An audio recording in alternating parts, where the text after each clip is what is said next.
Audacious living to me, I would say audacious living means that you're literally out there taking chances that could either catapult you or wreck you. That they're wild thoughts or ideas of, like, my family and I, we full-time RV'd for 5 years. That was audacious. Like, who does that? Who just gets rid of everything, jumps in an RV and travels the country for 5 years, Right. right? That could have gone very wrong as well, but we made this choice to try something that we thought would be audacious, and it turned out to be an amazing experience. Driven by purpose, fueled by passion. My words got power, my thoughts have action. Motivation, stay gracious. That's greatness. Be audacious. Motivation. Be audacious. Innovation. Be audacious. Inspiration. Be bold. Motivation. Be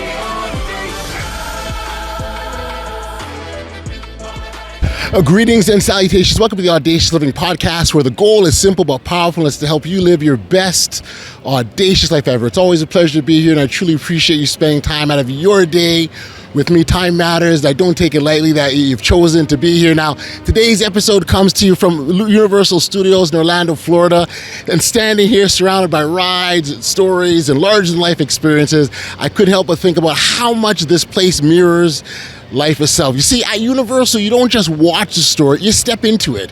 You choose whether to get on the ride, you choose whether to face the twists, the drops, the unexpected turns, or to stay safely on the sidelines. And life works the exact same way. Every challenge, every setback, every unexpected moment isn't the end of the story. It's an invitation, an opportunity to grow, to learn, and to decide how you're going to respond rather than react. Some rides test your courage, some teach you patience, some remind you that the fear you felt before stepping on was far worse than the experience itself.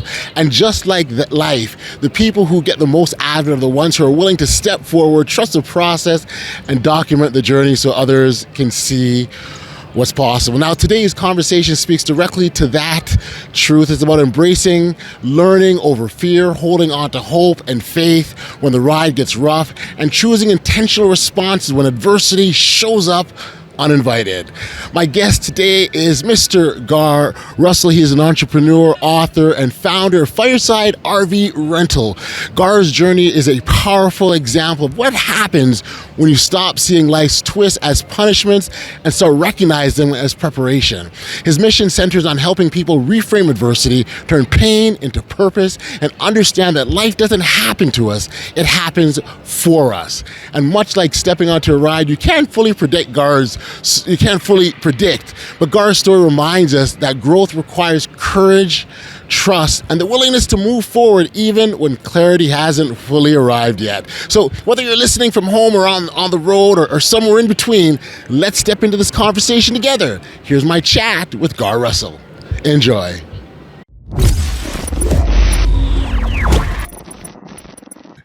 Hey, Garr, thank you for joining me here today on the Audacious Living Podcast.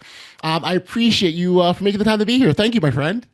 Yeah, excited to be here and chat with you about life. Yeah, no, it's great to be. I oftentimes say it's really a privilege to sit down and engage with brilliant people like yourself that offer perspective on the world, and it gives an opportunity to share, which is really what this is all about. On the theme of sharing, we're going to talk a little bit about your journey, and I think your journey fits nicely. Kind of one of the themes of this podcast. We talk often about that journey of life, and on that journey, we're going to have our own obstacles and pitfalls and challenges and all these things that we need to find a way to get past, over, around, or through, because on the other side is kind of where the greatness lies. And at times, as a result of this adversity, we've got to reinvent ourselves and change things and become something different, adapt, pivot, adjust, insert the appropriate descriptor. But it's certainly something that you can connect and relate with your story. And so maybe as a starting point, I'll get you to introduce yourself to our audience, talk about the work you do and what's got you to the point that we're at now. Yeah, for sure. Yeah, I love what you're saying there. It's so true. I love the saying, life happens for you, not to you. And when you can look at life like that, when an adversity comes at you, that it's just an opportunity to maybe unearth an insecurity in you, maybe bring to light a lie that you believed about your past. And when you look at life like that, man, it's just so much better. And then when we get the opportunities like this, right, to share our successes, but I feel more importantly to share our struggles and our setbacks. Man, that's such a powerful way to do it. And Yes. yeah, so my name's Garr Russell. I'm a seasoned entrepreneur. I had my first business venture in fifth grade. No joke. I went to my dad and I said, "Hey, Dad, I need $500. I'm starting a lawn care service." And my dad laughed at me and said, "What? You're lazy. You're gonna. What are you gonna do with $500?" Well, I'm gonna buy a bunch of lawnmowers and pay kids to push them. And my dad was a hard-working, gritty man, and he's like, "No, son, you need to go push the lawnmower first and learn the business, and then you start hiring." And that was kind of one of those life happens for you, not to you scenarios. Yes. Yeah. Unfortunately, when that happened, right around that time, my parents had gotten divorced, and I looked at that in the opposite light. That my dad was calling me lazy, and I walked with that lie for many, many years. And it wasn't until I was into my entrepreneurial journey that I discovered the truth that my dad was just trying to teach me a lesson, Mm. about grit and hard work and doing the hard things. And so again, life happens for you, not to you. It absolutely does, and I think it's funny because those lessons they never make sense in the moment, right? It's always after the fact where you look back and go, "Oh, that's what it is." But in that moment, it's like, "What's going on?" You might think life is unfair. All the feelings that you have around that when you swirl around that, but it's when you have that perspective and that distance where you can kind of look back. That's where the dots all connect, I would say.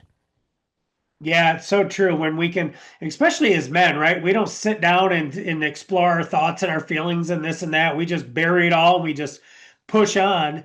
And I think we can learn something from our women there about getting a little reflective and really going inward and saying, okay, this is a surfacing emotion that keeps coming up inside of me. Why is that?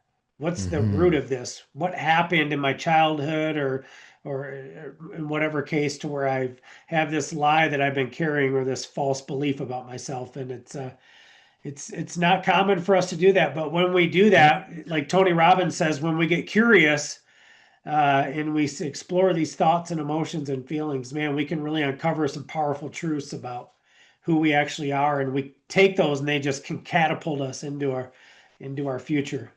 Yeah, we certainly can. You described your sort of journey as a series kind of like of dark moments that prepared you to take these bold leaps. How did you kind of make that shift from sort of feeling stuck to this audacious way of life and jumping forward during these difficult times? It was really when I gave my life to the Lord in 2003 that I started to uh, get a little more curious about what I was going through and the emotions and figuring out the truth, right? Because and you can do this whether you're a Christian or not. It's Hmm. literally just going into our minds, right? And uncovering these lies that we believe from our past. And so when I was able to do that with the guidance of the Lord, man, I was able to uncover, like I shared about my dad in fifth grade, uncover a truth there.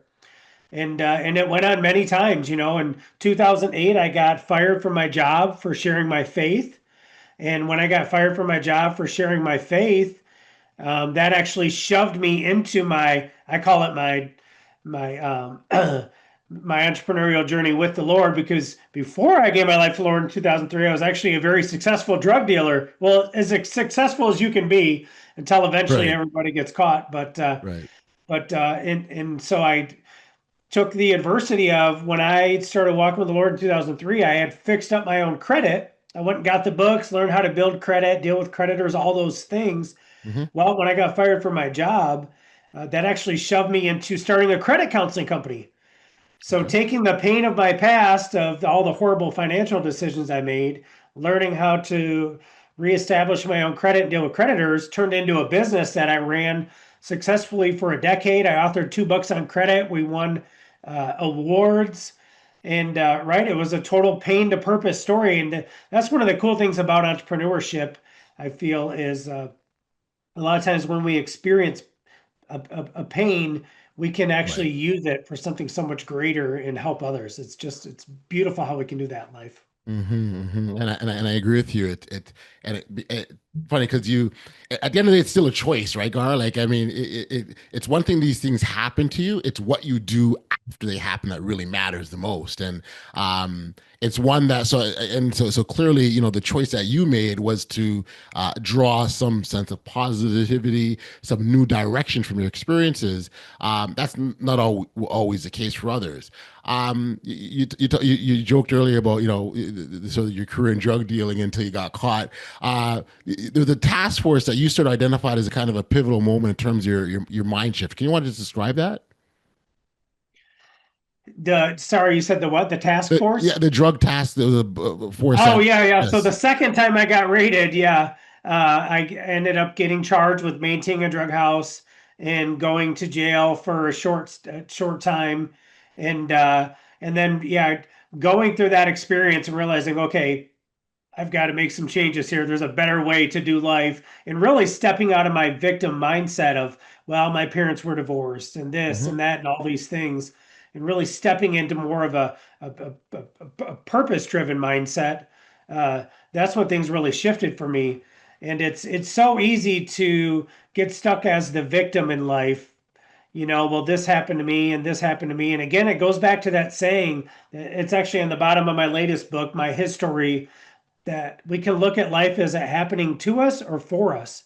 And there's Mm. so many situations now looking back where I realize, man, even my parents getting divorced at a young age, the things that instilled in my wife and I, as she came from a broken family as well, of things that we decided right off the bat that we were going to do different, that actually was life happening for me, not to me. And I'm sure you can just plug that into so many scenarios in Sure. life and say, okay, how can I actually use? I think it's Napoleon Hill that says he takes setbacks and he uses them as the seed of an equivalent advantage. So how can I take this setback and say, actually, wait, I'm going to use this to my advantage? But it's only when we have hope that it can be used to our advantage that our imagination kicks in and says, oh, okay, we're going to use this to our advantage, because our mind is going to look for um, evidence to back up whatever thought is going through it if we decide to entertain Yep. it. So if we tell our Yep. mind, hey, no mind, this is actually going to be used for our advantage, then our mind's going to get to work with us. Imagination is going to kick in, and we're going to start to find ways to actually use it for our advantage. Yeah, and it's so easy to stay in the woe was me and the victim mindset and my life is so terrible. But for example, one of the things that I often use an analogy of life being like a series of hills and valleys, right? And so at the top of the hill, things are wonderful. There's fulfillment, there's happiness, there's satisfaction. But as life goes, we sometimes go into a valley. And in that valley down there, it's not really nice. It's sucky, it's ucky, it's yicky, it's all the things that we don't appreciate in life and disappointment, negativity, all that. And I use a continuing example because it's going to happen at some point. Wherein lies the choice is how long we choose to stay there and what we do to get ourselves out of that moment. And that's why it's so important to understand the things that gets excite us and motivate, because we can use those things to help us climb out of that valley to get on top of the hill. Not to say that those things aren't there, not to say those bad things don't exist, but our state of mind will always be the choice that we need to make for ourselves. Yeah. Yeah. One of my favorite books in the Bible is the book of James. And it starts off by saying, rejoice when you fall into various trials, knowing that the testing of your faith produces patience. And then it goes on to say, but let patience have its perfect work, that you may be perfect and complete, lacking nothing. And I love that word in there, patience, how it's saying, let patience have its perfect work in you, where we're so quick to try and get out of the valley, right? We're so quick to try and get out of whatever situation makes us feel uncomfortable. Where if we actually learn to get comfortable in those situations and let patience have its perfect work in us, when we come out of those back up to the mountaintop, we've got another quality inside of us that's going to help us in so many more situations, and not even just help us, it's going to be able to equip us to help others. And that's why I love sharing my valley low experiences, because There's so many people that are in those valley lows, and when we're in Yes. those valley lows, we always feel like we're alone because not many Mm, people share. Oh, let me tell you about 2 years ago when I almost lost everything because I was drinking every day, passive during COVID. People don't right. share those kind of experiences. They share about, well, let me tell you about, this venture and how it went so Yeah. well. Yeah. We love to share the mountain high, but we don't love to share the vulnerable experiences. I always say, let's just all put our mask on and we all pretend we've got it all together. When we Hmm. know we don't. We don't all have it together. So when Yeah. we can be vulnerable and share those experiences that really expose us, that's what really helps people connect with each other. Because when I'm just raw, real open, just sharing my vulnerable messes and horrible mistakes I've made as a husband, father, entrepreneur, then Sure. you're like, man, I connect with that guy Garr because I did that too as a father. I've done that too as an entrepreneur. And That's then right. like, hey, perfect. I'm not the only one that's been there. And then you say, well, look at how Garr got through it. And that gives other people hope. Yeah, well, it's so easy when you're going through something to feel like nobody on the planet has any idea what you're experiencing and know what it feels like, and so it's when you suddenly hear, yeah, that happened to me last week, but here's what I had done, and it changes everything. The hope that you talk about, it's renewed in ways that you never thought was possible because you were so deep in the dirt, and you're like, oh, what is this? And so I think sharing, I'm with you on that 100%. The importance of sharing. Um, so you the successful credit counseling business, you sold that and you got into Fireside RV Rentals. Talk about that journey, what that was like for you, because clearly you said off the top you're entrepreneurial and you're showing it in every aspect of your life, it seems. Yeah, so the RV rental business was another kind of pain to purpose story, just like the credit counseling. I had still owned our credit counseling company at the time, and I bought my wife an RV for her 10-year wedding anniversary. So at the time we lived in Michigan, we're at Grand Haven, Michigan, at this beautiful campground, and I'm thinking like, man, this is the husband of the year right here. This is perfect. I got it all set up, campfire, camper, all that stuff. Well, then she comes out of the camper and she says that she's going home. I'm like, you're going home? What do you mean you're going home? She's like, yeah, I'm miserable. I'm hot. This is horrible. And in her defense, she was 7 months pregnant when number four. She's chasing a toddler around the campground. Right, She right. was not, she was not feeling the feelings that I was feeling. So there I sat, in my mind, I love to tell the story like, so there I sat, at the campfire with a marshmallow at the end of the stick, and then the marshmallow fell off into the campfire, and my whole day just fell apart. But the entrepreneurial pain kicked in really, and I love that how pain is the ultimate motivator. I'm like, well, man, I've got this RV payment now. My wife does not want to be camping. I was like, I'm gonna rent this thing out. Like I'm gonna rent this out. So I threw it up on Craigslist, and literally within a couple hours, people are messaging me wanting to rent my camper. Okay. So there we go. It's like, all right, here's the next entrepreneurial adventure. So it literally went from there. I started messaging a couple friends that had campers. Hey, I'm renting my camper out. You want me to rent yours out for you too?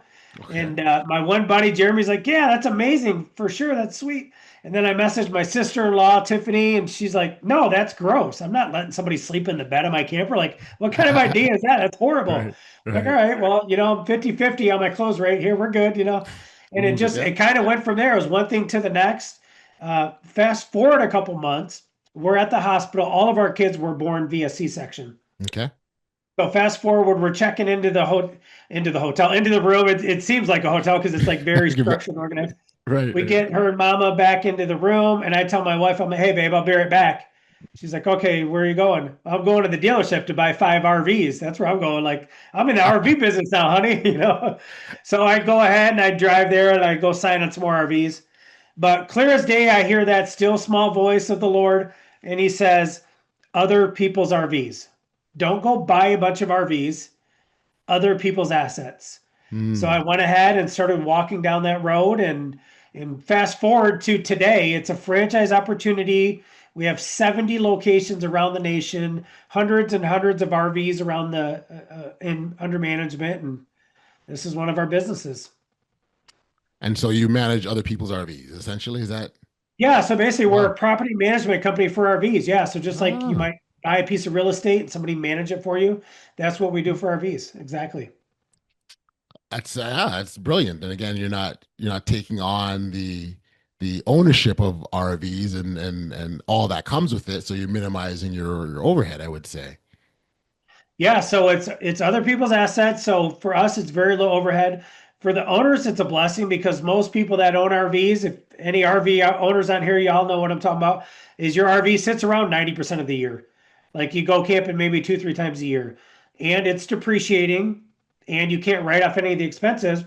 Well, when you put it into our management program, Hmm. now instantly you get to write off your storage and insurance and repairs and all the different things, and you actually get to depreciate it under the same tax code that you can depreciate real estate under if it's an investment. Okay. Okay. Yeah. So you instantly flip it from a liability to, kind of an asset. It still depreciates in value. And yeah, it's a blessing for us to be able to do it for the owners, it's a blessing for them for all the write-offs and the earning potential. And then for families who just want experiences, they don't want ownership. It's a Sure. blessing for them because they can rent the RVs and go on vacation. That sounds great. So tell me give me an idea how quickly you said you had 70 locations. Quick, how fast did you grow and how quick and how big did you get, I guess? Yeah, so we started in July of 2016. Later that summer, I had my second location. So basically, I was in these different Facebook, there's a Facebook group for everything. Sure. I mean, literally, so we own a restaurant as well, and I was just looking for an ice machine for our restaurant. And so I went on Facebook Marketplace. There was literally 3 Facebook groups for ice machines for sale. I'm like, oh my gosh, it's wild. But anyway, so so I went to these Facebook groups where people were renting their RVs and stuff like that. And I just started adding value and talking to people about what I was doing and stuff like that. And I had a gentleman in Michigan, Upper Peninsula, that said, hey, I love what you're doing. How about I start a location for you up here? I said, all right, you'll be kind of my guinea pig. And so that was our second location up in Michigan. The following year, we started selling a business in a box. Okay. We did that for a little bit. It was $9.95, and then it was 5,000, then it was 10,000, and then a little over 3 years ago, we decided, okay, we're going to franchise this. So Okay. we went through the long, expensive process of becoming a franchise. We did all that, and then around that time, we had about 12 locations. And then in the last 3 years, we've gone from 12 locations to about 70 locations. Wow. That's a quick leap there, Gar. Yeah, it kind of went from one thing to the next. We decided, all right, uh, we'll do some marketing in these Facebook groups. Started going on podcasts and kind of sharing about the opportunity, and then we went all in. We decided, all right, now we're going to start doing Facebook paid ads. So it was a big day for us when we turned out our Facebook paid ads, and it's funny looking back now because we spent $50 a day on Facebook, which for us was like a huge leap of faith. Now it sounds like nothing because we've had times where we spent $2,500 a day. Now we're averaging about $500 a day. But Right. you went in, you learned the things, you do the hard stuff, and you take that leap of faith, and kind of one thing leads to the next. And I love this quote from a mastermind group that I'm in. This guy Gabriel said this recently, and he said he goes, man, it's kind of like forward movement brings clarity.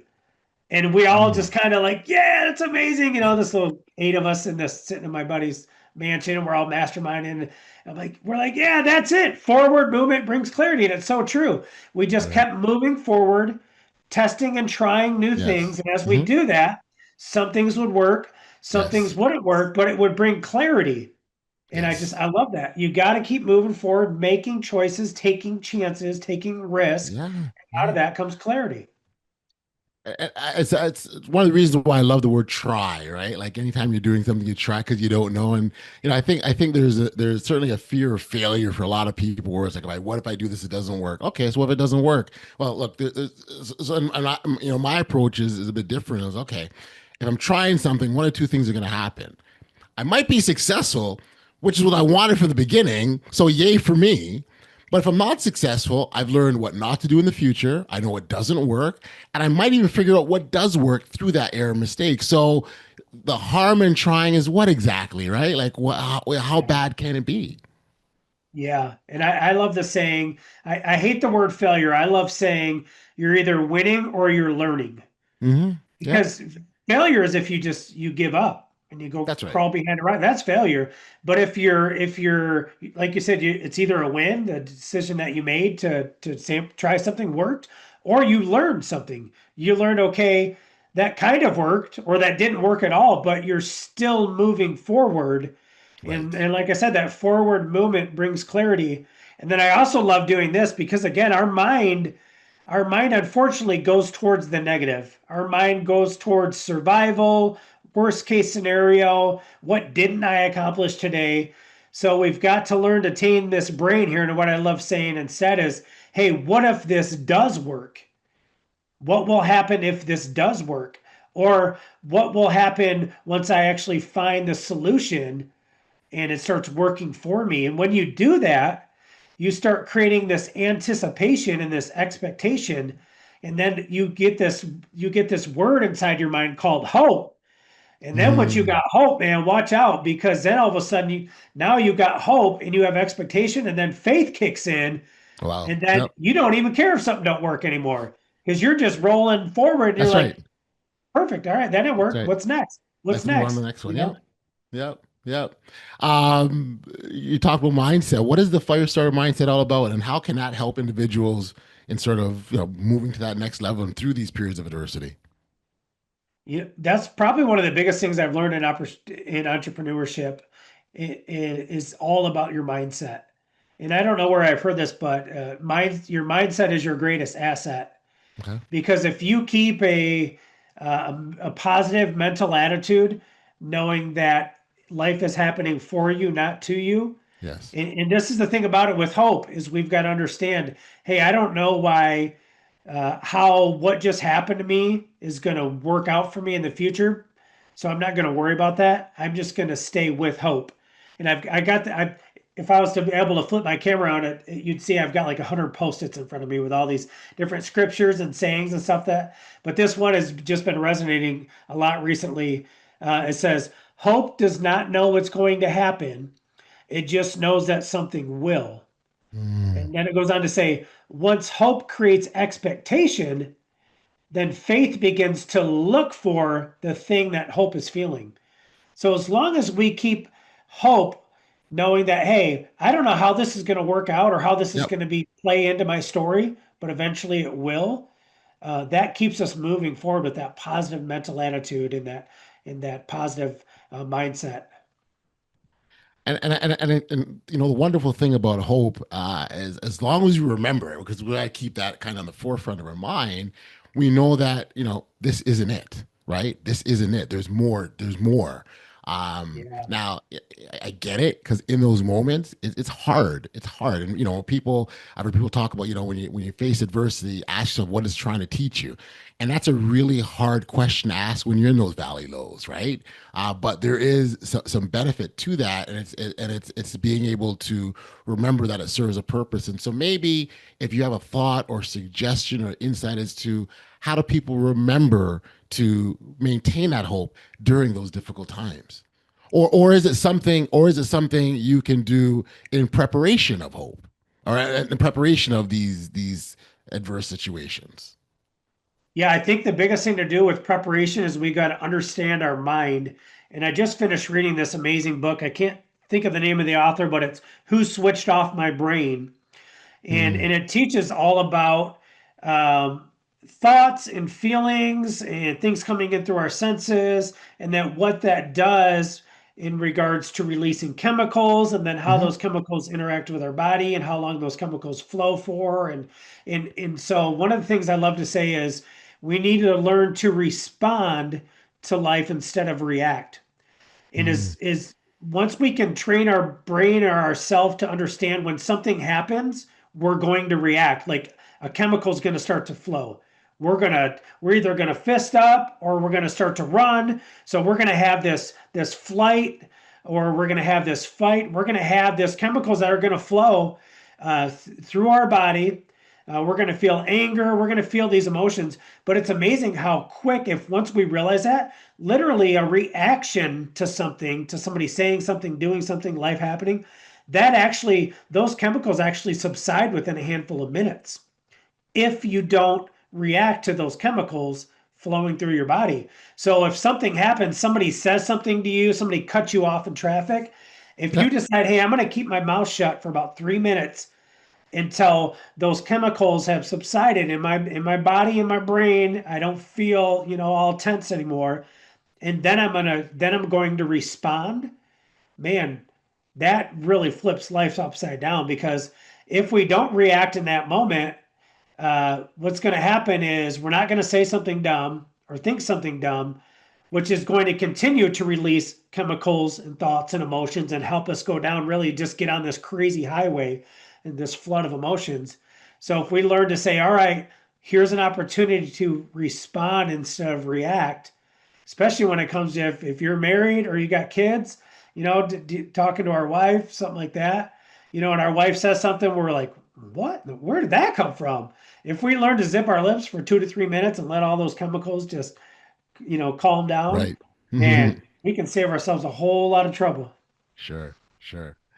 For someone such as yourself that's gone through the experiences and the setbacks that you have, and you've sort of come out on the other side, again, reinvent yourself on the other side.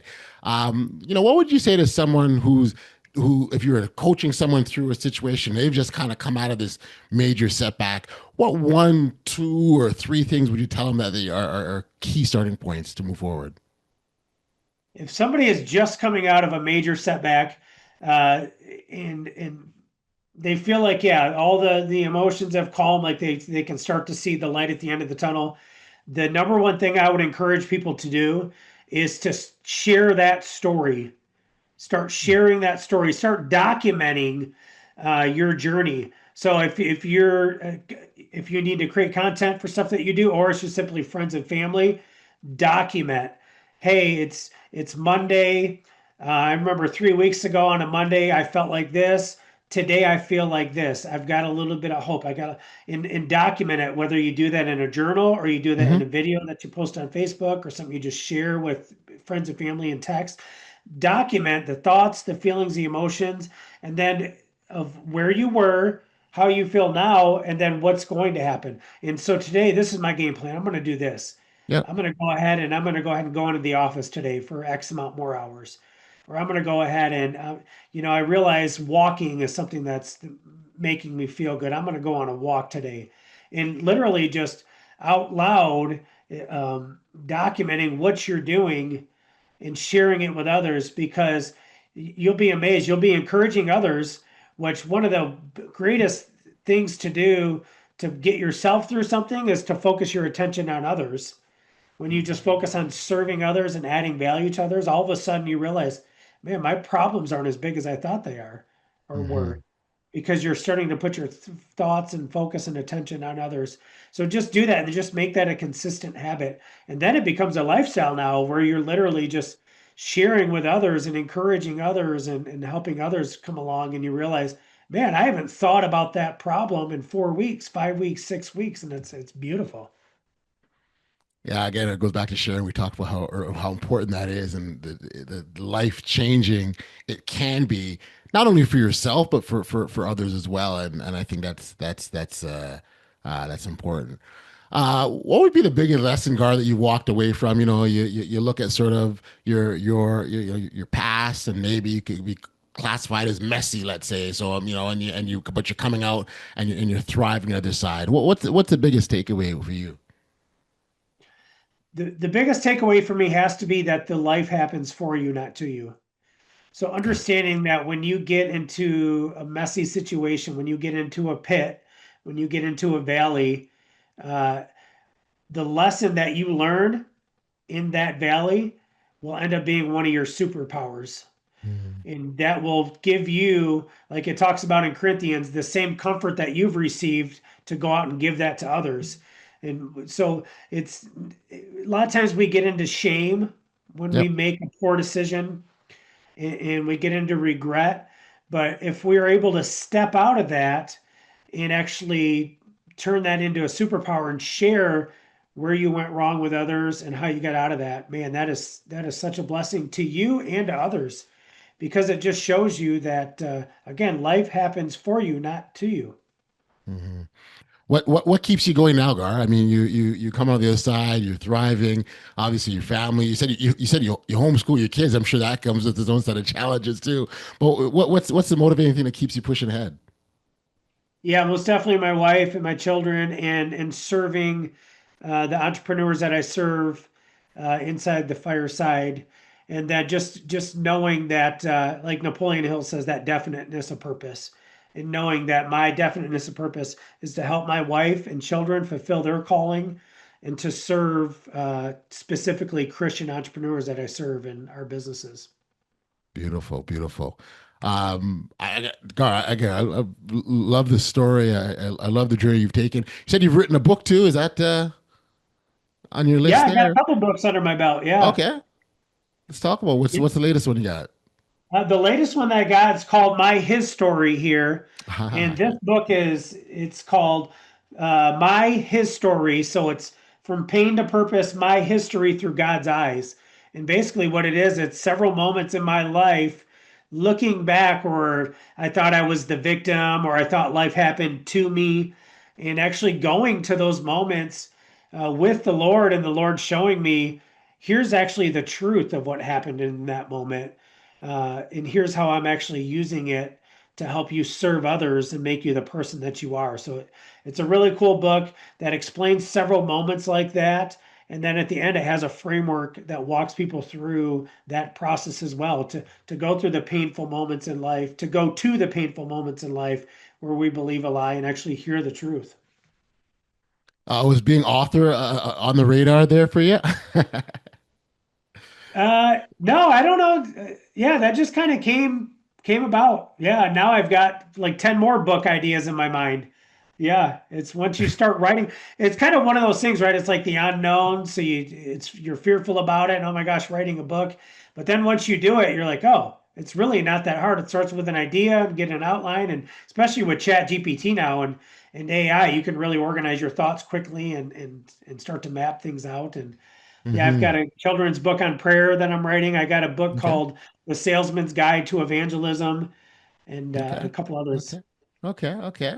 Eager to check those out. For listeners that want to learn more about you, or check out your books or your many books or with the new ideas coming. What would where could we send them? You can go to firesideRVRental.com to learn about renting an RV, or if you have an RV and you want to put it into our management program, or if you want to learn about our franchise opportunity. And then all my books I give away for free. You can go on Mm, Amazon and find me, and if you like to hold a book in your hands. Otherwise, I give them all away for free as downloads. So myrealestatestory.com, and then myhisstory.com, and you can go on there and download the books for free. very cool. And what we'll do is make sure that all those contact details are in the show notes below. Gar, this has been an awesome, awesome chat. And one last thing before you go, something we ask all of our guests here, and it's quite simply, what does audacious living mean to you? Audacious living, to me, I would say audacious living means that you're literally out there taking chances that could either catapult you or wreck you. That they're wild thoughts or ideas of, like, my family and I, we full-time RV'd for 5 years. That was audacious. Like, who does that? Who just gets rid of everything, jumps in an RV, and travels the country for 5 years, Right. right? That could have gone very wrong as well, But we made this choice to try something that we thought would be audacious, and it turned out to be an amazing experience. Certainly does, and I just love what it does for you on the other side of that first initial step. I think it's Martin Luther King Jr. that has a quote that you take a step in that dark staircase, not knowing where it goes, but you step anyways, right? And so, and then on the other side of that is kind of where all the greatness and wonderful stuff happens, and that clearly has been the case for you. So congratulations, wonderful journey. Congratulations on getting to the other side. Then congratulations on what you been able to do and share and help others the way you have. And so it's all to be commended. And again, thank you for being a guest on the Audacious Living Podcast. Yes, sir.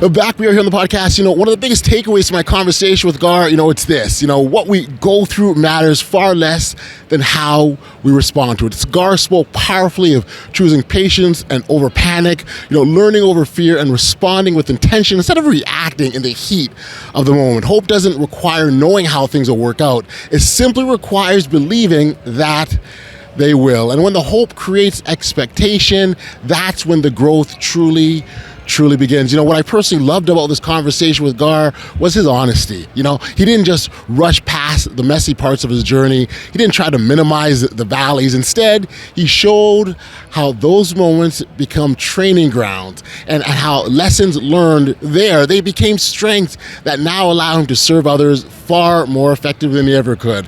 I was especially struck by his emphasis on documenting and sharing the journey, not just the wins, but the struggles too, because there's so much when we share openly that we remind others that they're not alone and there's so much that they can learn, and we give them permission to keep going. That, to me, is audacious living. Now, if you'd like to connect with Garr, learn more about his work, or explore his books and business ventures, you'll find all of his contact details linked. Of course, we got you. They're in the show notes below, and I'd encourage you to check them out and continue the conversation beyond this episode. Like I said, Garr has so much to offer. In fact, speaking of offer, he's got free digital downloads of his books, including his story, which explores turning pain into purpose and reframing life through faith and reflection. You'll find, again, all those, we got you. They are in the show notes below. As we wrap up this here at the wonderful Universal Studios, I'm reminded of something simple but yet very, very powerful. Every ride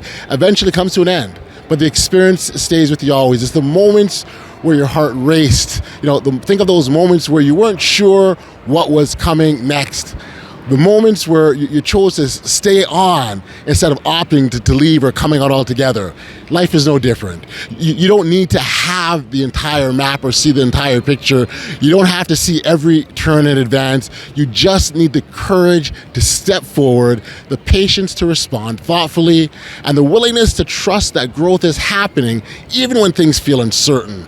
Audacious living isn't about avoiding the ride. It's about choosing to get on it anyways. I really want to thank you for tuning in to another edition of the Audacious Living Podcast. If this episode resonated with you, please take a moment to like, follow, subscribe, or share. In fact, you can even leave a review, because that's one of the easiest ways you can help this podcast continue to grow and reach others who need to hear these conversations. Of course, you can leave a review at ratethispodcast.com/audacious. Until next time, keep learning, keep growing, keep choosing to live your most audacious life ever.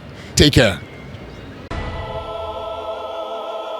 Driven by purpose, fueled by passion. My words got power, my thoughts have action.